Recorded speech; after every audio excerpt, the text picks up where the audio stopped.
मिथ्या भाव, तिनकी सत्ता नाश करी, प्रगटे मोक्ष उपाय, प्रगटे मोक्ष। जय बोलो देव शास्त्र गुरु की जय। प्रयोजनभूत और अप्रयोजनभूत पदार्थ की चर्चा चल रही थी। 7 तत्व प्रयोजनभूत कैसे हैं उसको यहां स्पष्ट करते हैं। जीव तत्व प्रयोजनभूत कैसे है कि जीव को जाने बिना किसका दुख दूर करे। अजीव तत्व प्रयोजनभूत कैसे है, अजीव को यदि यथार्थ नहीं जानेंगे कि यह मुझसे भिन्न है तो उसमें एकत्व ममत्व चलता रहेगा और वह दुख ही है। इस जीव को कर्म बंधन का कारण दुख है और कर्म बंधन के कारण जो आश्रव भाव है, तो आश्रव को नहीं जानेंगे तो किन भावों से कर्म बंधता है ये जीव कैसे जानेगा। इसीलिए आश्रव को जानना जरूरी है ना। अपने तीसरे बिंदु पर चर्चा चल रही थी ना कि ये 7 तत्व प्रयोजनभूत कैसे है, तो उसको यहां स्पष्ट करते हैं। देखो, दुख का कारण तो कर्म बंधन है और उसका कारण मिथ्यात्वादिक आश्रव है। मिथ्यात्वादिक आश्रव मतलब कौन, ये जीव के भाव आश्रव की बात चल रही है ना। द्रव्य आश्रव भी होते हैं लेकिन अभी यहां भाव आश्रव की बात चल रही। मिथ्यात्वादिक आश्रव है। यदि इनको न पहचाने, यदि हम इनको नहीं पहचानेंगे और इनको दुख का मूल कारण न जाने तो इनका अभाव कैसे करें। क्या मिथ्यात्व को और कषाय को दुख का मूल कारण न जाने, ये आश्रव भाव है ऐसा न जाने तो फिर इनका अभाव कैसे करेंगे। इसीलिए आश्रव भाव को जानना जरूरी है और इनका अभाव नहीं करेंगे तो कर्म बंधन कैसे नहीं हो, क्योंकि इनके निमित्त से कर्म बंध होता है ना। और ये है तो इनका निमित्त पाकर बाहर में कर्माण वर्गणा कर्म रूप परिणमित होकर आत्मा के साथ एक क्षेत्र अवगा में आकर स्थिति लेकर बंध जाती है। तो इनको जिन भावों से ये सब काम होता है, निमित्त रूप है जिन भाव, उनको नहीं जानेंगे तो कैसे काम चलेगा। इसीलिए दुख ही होता है। एक बात, यहां तक तो बात उन्होंने बता दी। दूसरी बात बहुत सुंदर है, कह साहब दूसरी बात बहुत सुंदर है। इस पंक्ति पर अपने को चर्चा करनी। यहां तक तो अपन ने कल चर्चा कर ली थी। अथवा मिथ्यात्वादिक भाव है सो दुखमय है। क्या कहा, जो मिथ्यात्व और कषाय का भाव है वह दुखमय ही है। क्या भैया, एक बात समझ में आई। आपको ऐसा लगता होगा कि मिथ्यात्व के भाव से कर्म बनता है, बनने दो तो क्या फर्क पड़ता है। किसी के ये होगा ना, मिथ्यात्व और कषाय से कर्म बनता है तो क्या फर्क पड़ता है। क्या फर्क पड़ता है गजावसा है?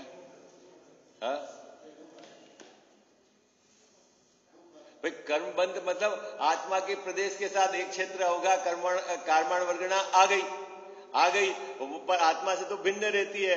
बनता है तो बनने। तो टोडरमल जी साहब ने दूसरा एंगल प्रस्तुत किया, क्योंकि ऊपर वाला एंगल तो ये निमित्त नैमित्तिक संबंध से है कि जब तक इस जीव को कर्म का बंध है, वहां कारण का कार्य की व्यवस्था से कथन करा हुआ है कि कर्म का उदय आएगा तो जीव के इस प्रकार के विपरीतता रहेगी, इसलिए वो दुखी है। संसार में जितने भी जीव दुखी हैं वो कर्म बंध से दुखी हैं। लेकिन कोई एक प्रश्न ये, ठीक है कर्म बंध से दुखी हैं, अब कर्म तो आत्मा से भिन्न पड़ा हुआ है, अब उससे कैसे दुखी हैं। तो दूसरी बात यहां स्पष्ट की कि ये जो मिथ्यात्वादिक भाव है, कौन से, जिनको आश्रव भाव कहा, जिनको भाव आश्रव कहा, वह स्वयं दुखमय है। क्या, किसका लक्षण बता रहे हैं गजावत साहब, किसका लक्षण बता रहे हैं? ये जो भाव आश्रव है, भाव आश्रव, उसके लक्षण को बता रहे हैं। क्या बता रहे हैं कि जो भाव आश्रव है ये दुखमय है। अभी आपके समझ में नहीं आ रहा, बड़ी थोड़ी सी कॉम्प्लिकेसी है। देखो थोड़ा सा उपयोग को लगाना है ना, बिल्कुल। भाव आश्रव, इसका लक्षण क्या है? दुख रूप, है ना। समय सार में कहा है ना, ये अशुचि है आश्रव, अपवित्र है, दुख के कारण है और दुख रूप है। ऐसे ऐसे ऐसे उपमा दी। क्या? दुख के कारण है क्योंकि इनके निमित्त से कर्म का बंध होता है, ठीक है, ओके। फिर अपवित्र है, अपवित्र है, अशुचि है और दुख रूप है। ऐसे चार वहां उपमा। अब वो तो जब वो गाथा रहेगी उस गाथा पे जब अभी विचार करेंगे। लेकिन यहां टोडरमल साहब ने क्या कि ये जो भाव आश्रव है ये दुखमय है। दुखमय मतलब इस रूप परिणमित होता हुआ आत्मा दुखी ही है। आई बात समझ में? क्या करें साहब? बिल्कुल। और वो सुखे के दुख है। वो आपने बात पकड़ी ना, ये तो मुझे पकड़ानी है आपको। हाँ, बात पकड़ में आई ना अब आपके। हैं भाई, वो भाव आश्रव है, ठीक है। और यहां क्या कह रहे हैं? भाव आश्रव का क्या, देखो क्या लिखा है, अथवा मिथ्यात्वादिक भाव है सो दुखमय है। क्या है? दुखमय है। दुखमय मतलब उस समय दुखमय ही है ना। शुभ भाव करते हुए जीव दुखमय है।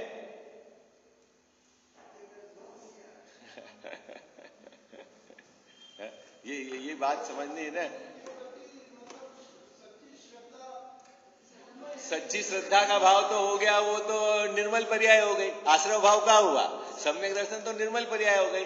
बात तो आश्रव भाव की चलती है।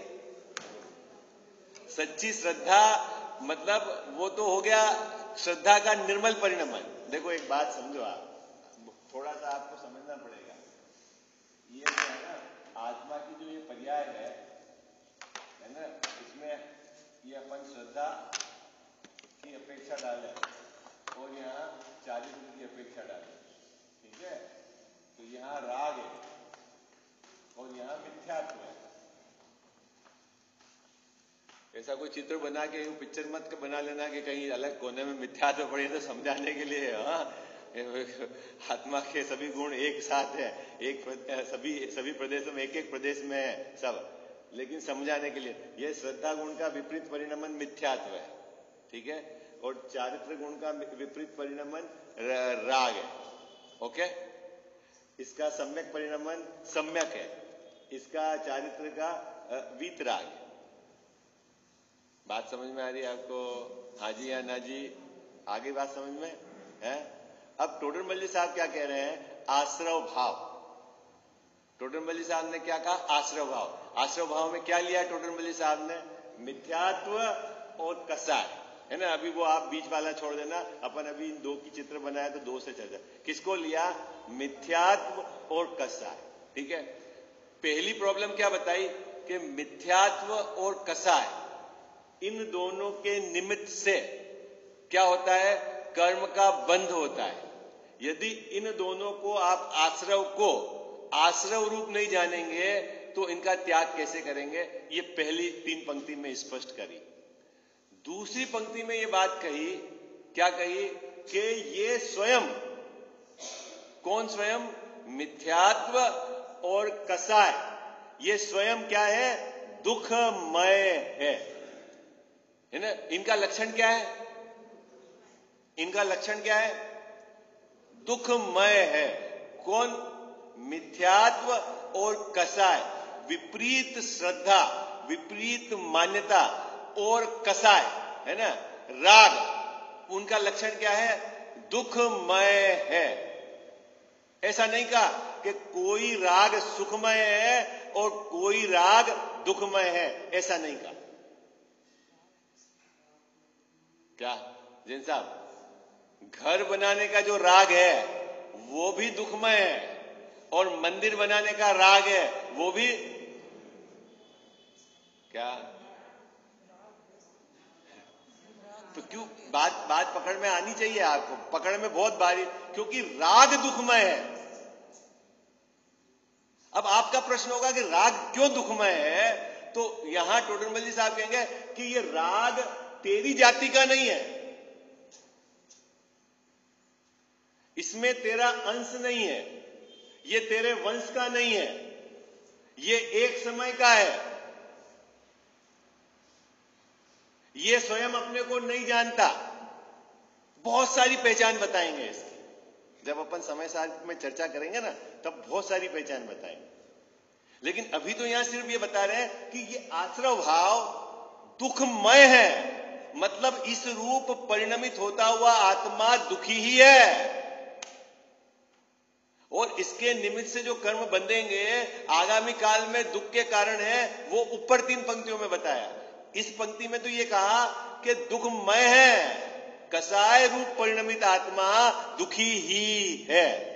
कब दुखी है? उसी समय कर्म बंद होगा, उदय होगा, वो तो बाद की बात, उसी समय दुखमय है। ये दुखमय का मतलब एट द सेम टाइम। आई बात समझ में?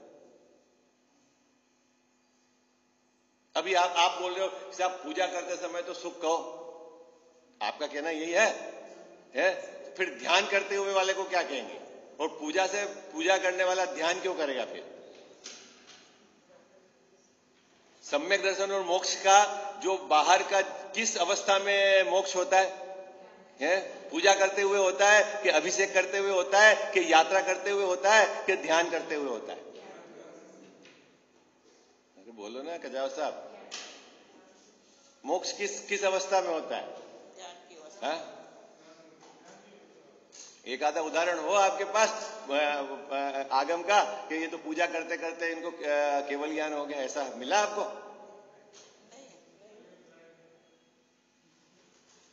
हाँ? अरे अनुभव क्यों? ये तो आप विचार करो ना, क्या तो इसका मतलब है कि जब आपको पूजा से ध्यान पे लाया जाए,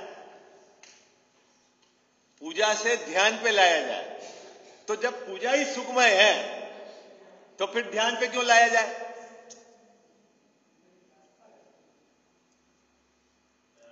हाँ? जिसमें थकान लगे वो सब दुख। हाँ, जिसमें भी थकान लगे वो सब दुख है। पहचान है इसके बहुत सुंदर। आकुलता लक्षण है। क्या?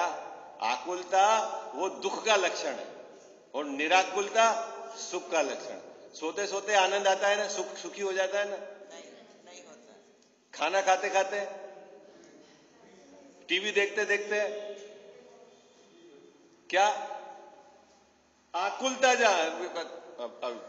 पूजा करते करते हाँ?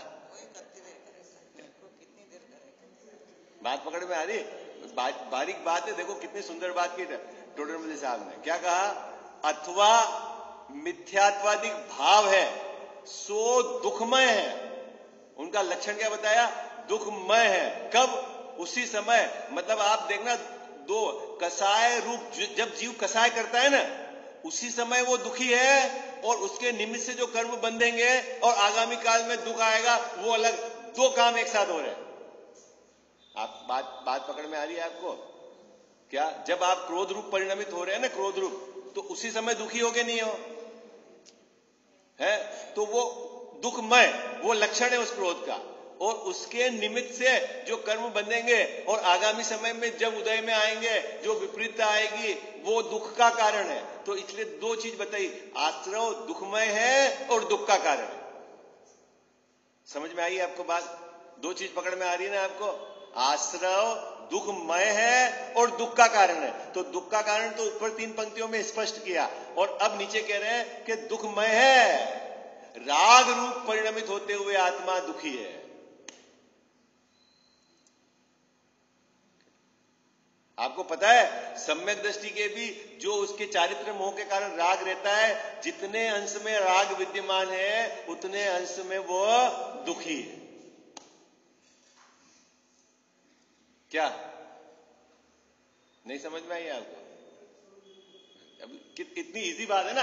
ये चारित्र मोह है, चारित्र मोह। इसमें राग और वीतरागता, अनंतानुबंधी चली गई तो इतनी वीतरागता आ गई, और 3 चौकड़ी कसा है उसका राग विद्यमान है, तो जितना राग चला गया उतना तो वो जीव सुखी, और जितना राग विद्यमान है उतना जीव दुखी। जगत में भी देखना आप, जहां लोक में भी ऐसा लगता है, पहले 5 दुकानें थी, अभी आप जॉइंट में व्यापार करते थे, दोनों पार्टनर थे, फिर बंटवारा हो गया, 3 दुकान उसके हिस्से में चली गई, 2 दुकान आपके हिस्से में आ गई। अभी कितना क्या हुआ, परेशानी कितनी हुई आपको? पहले 5 की टेंशन थी, अब 3। अब जैसे ही भिन्न पड़ गया ना, अब उसमें मेरा कुछ नहीं, तो अभी कितने की टेंशन रही है? तो फिर तो जितने अंश में यहां से राग चला गया उतने अंश में जीव सुखी, और जितने अंश में राग विद्यमान है उतने अंश में जीव दुखी। लेकिन राग जो है ना, राग विद्यमान है मतलब दुख की निशानी है, कोई भी राग सुख की निशानी नहीं है, ये कहना है। ये बात समझ में आई? ये बात पकड़ में आ रही है आपको? राग है ना, राग वो दुखमय है, दुख रूप है, दुख का कारण है। उसमें ऐसा बंटवारा नहीं है कि ये राग बच्चे का राग अच्छा और बच्ची का राग बुरा, ऐसा नहीं है, भाई का राग अच्छा, ये कोई बंटवारा, राग पूरा राग एक तरफ रखा, वो दुखमय है।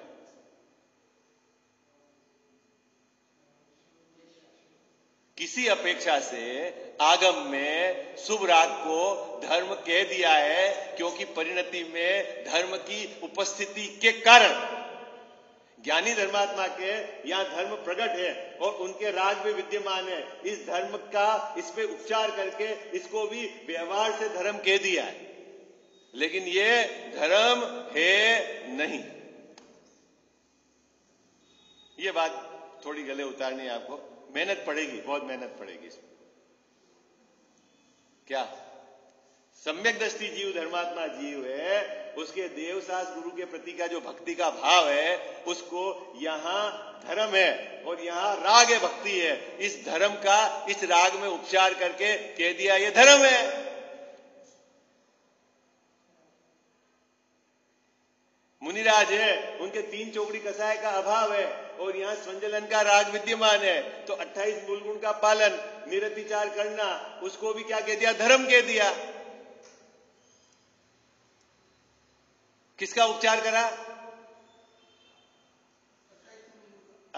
28 मूल गुण तो राग है, उपचार करा 3 चौकड़ी कसाय के अभाव का।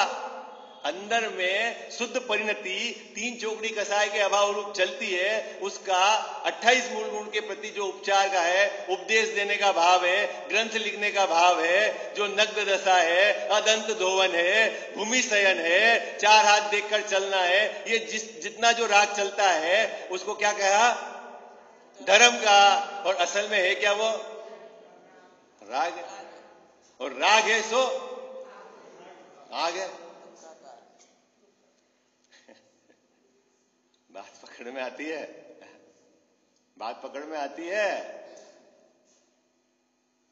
ये जो कथन पद्धति आगम की यदि आप नहीं समझेंगे तो बड़ा गड़बड़ हो जाएगा, बहुत गड़बड़ हो जाएगा।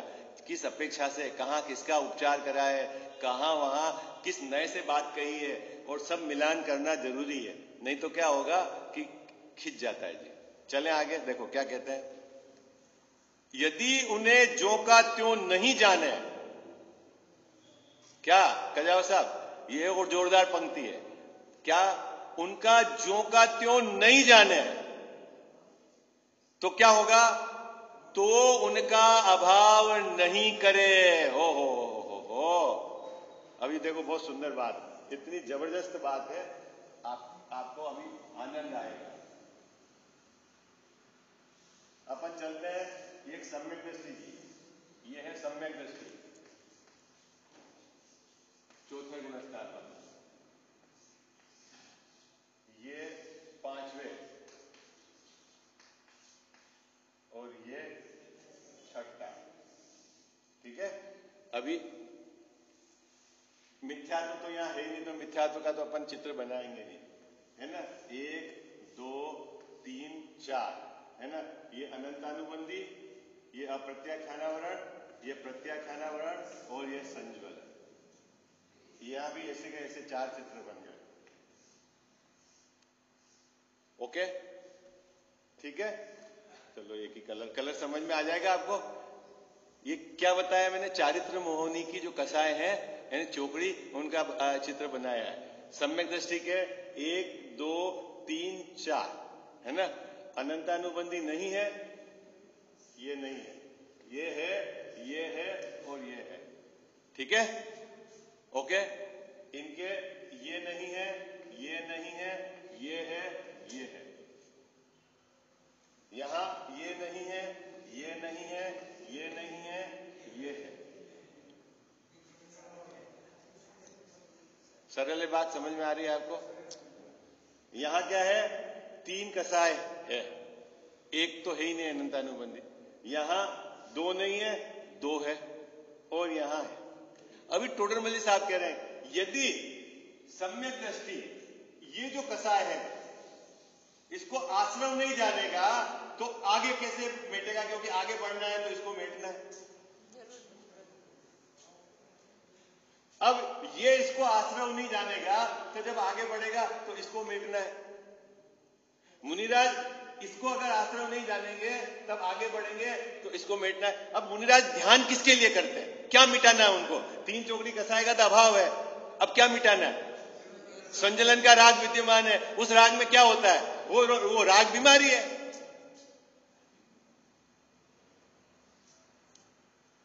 बात पकड़ में आ रही है नहीं आ रही, आप समझ में आया नहीं आया क्या? कि ज्यों का त्यों नहीं जानेंगे। क्या कह रहे हैं टोडरमल्ली साहब, ज्यों का त्यों ये जो राग है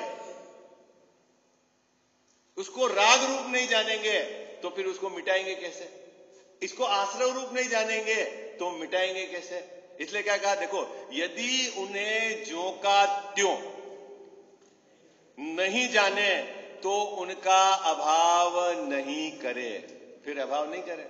तेजाव साहब आप कह रहे हो कि 28 मूल गुण का पालन धर्म है, ओके, उसमें कोई, और देवशास्त्र पूजा, अरे ठीक है, अभी अब द्रव्य पूजा करना धर्म है कि नहीं ये बताओ। अष्ट द्रव्य से पूजा करना धर्म है कि नहीं? अरे बोलो ना, पूजा है, गृहस्थ अष्ट द्रव्य से पूजा करे धर्म है कि नहीं है? धर्म है ना। अब ये यहां सम्यक दृष्टि अष्ट द्रव्य से पूजा करता है और यहां मुनिराज द्रव्य से पूजा नहीं करते हैं, तो फिर ये धर्मात्मा नहीं हुए।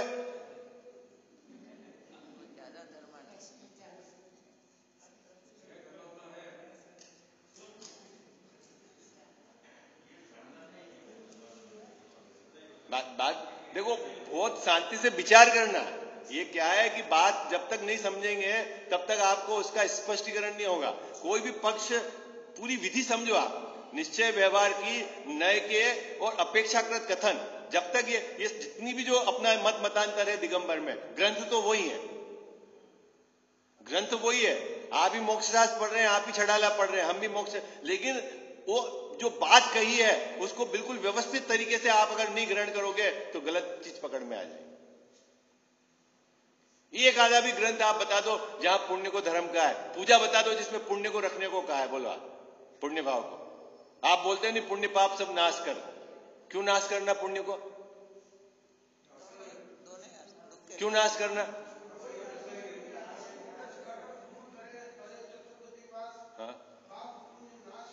हाँ ज्ञान भानु, तो क्यों नाश करना पुण्य को, ये बताओ ना आप। तो हम ये कह रहे हैं आश्रम है इसलिए नाश करना। अब तो समझ में आ गई ना आपकी बात, क्यों नाश करना? आश्रम है इसलिए नाश करना। अभी जो पुण्य भाव, एक तो पुण्य भाव, पुण्य पुण्य पुण्य करे, और पुण्य के उदय में जो सामग्री मिलती है वो परिग्रह, यही बोलते हो ना। अरे बोलो, पुण्य के उदय में क्या मिलता है? गाड़ी बाड़ी, यही है ना अपन, तो वो क्या है? परिग्रह। वो क्या है? पाप। तो ऐसा पुण्य क्यों करना है कि जिससे पाप की सामग्री मिले? नहीं बात समझ में आई आप? परिग्रह सबसे बड़ा पाप है ना। कौन उपादेय मानता?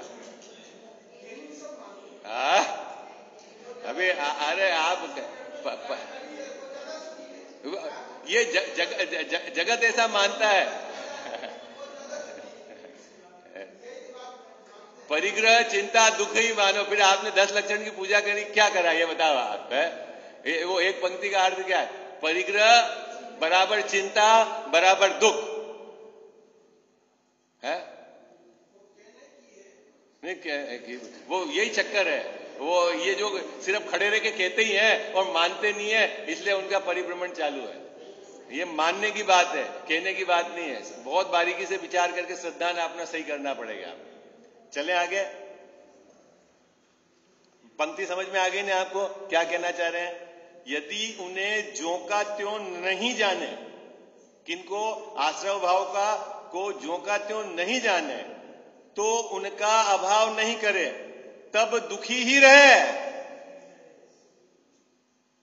क्योंकि आश्रव स्वयं दुखमय है, और उनको अगर मेटोगे नहीं तो दुखी ही रहोगे। इसलिए आश्रव को जानना। क्यों आश्रव को जानना? आश्रव दुखमय है और दुख के कारण है, इसलिए उनको जानना जरूरी है। कनक भाई, कहां मिलता है आश्रव? कहां देखें उसको? कहां ढूंढे? कहां पे है आश्रव? आश्रव भाव कहां है? हाँ, मेरी एक समय की पर्याय में जो श्रद्धा की विपरीतता और जो कसाय भाव है वो आश्रव है। वो मेरी जाति का नहीं है। जो मेरे को घर गृहस्थी के बनाने का, रखने का ये जो राग चलता है ना, ये मेरी जाति का नहीं है, वो दुख रूप है।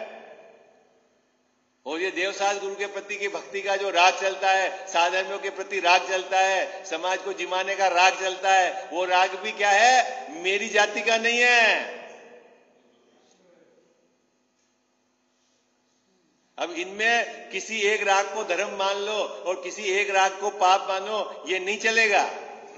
दोनों एक ही जाति के हैं। वो आश्रव भाव है। फिर प्रश्न होगा, साहब करना है कि नहीं करना? यही प्रश्न है ना गजाव साहब, करे कि नहीं करे? ये प्रश्न यही है, करे कि नहीं करे? आश्रव, शुभ आश्रव करे कि नहीं करे? भी करनी होते हैं।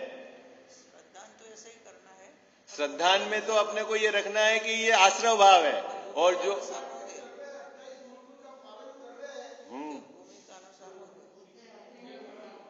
हाँ, कोई दिक्कत नहीं है।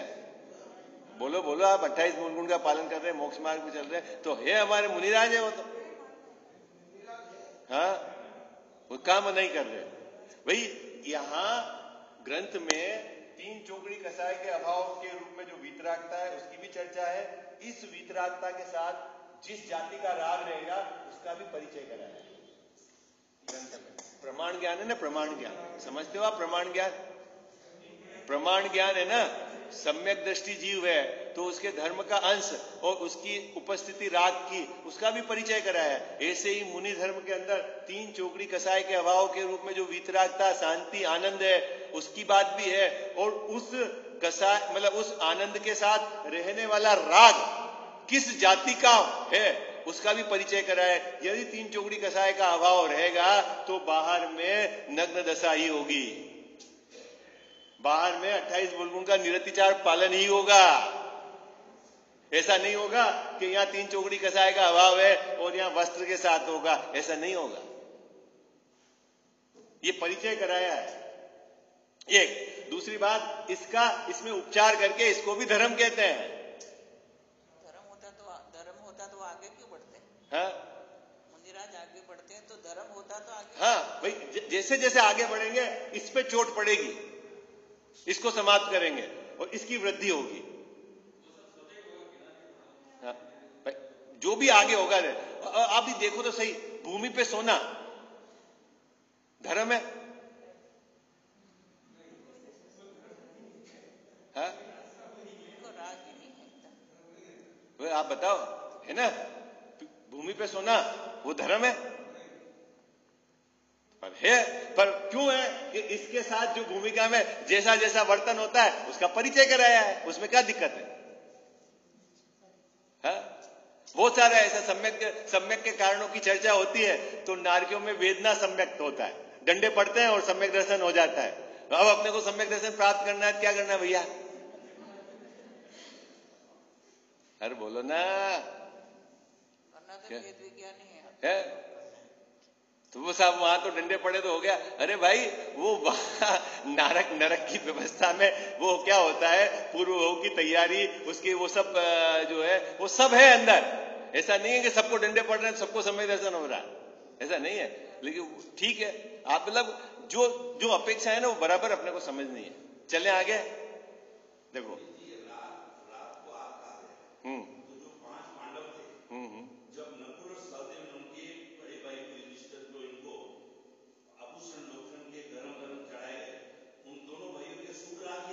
बिल्कुल भैया नहीं, वो मुनिराजों को इस तरह का उपसर्ग कैसे सहन करेंगे, भैया तो रहा ही नहीं वहां कंसेप्ट। हाँ, मुनि अवस्था में कि वही जो वो सुभराग है, वो इसीलिए तो वो 33 सागर की जेल हो गई उनको, और वो बाकी जो वो तो चले गए मोक्ष, और वो अब सर्वा सिद्धि चले है। वो उस राग के कारण उनको 33 सागर की जेल हो गई। स्वर्ग में चौथा गुणस्थान होगा।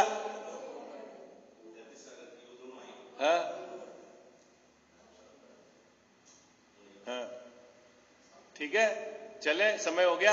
अभी ये एक दो पंक्ति पढ़ देते हैं, कल फिर इसका फटाफट चर्चा करेंगे। तथा समस्त दुख का कारण कर्म बंधन है, यदि उसे न जाने तो उससे मुक्त होने का उपाय न करे, तब उसके निमित्त से दुखी हो, इसीलिए बंध को जानना है ना। आश्रय और बंध, इसमें क्या अंतर है थोड़ा सा अपन कल चर्चा करेंगे, फिर उसके आगे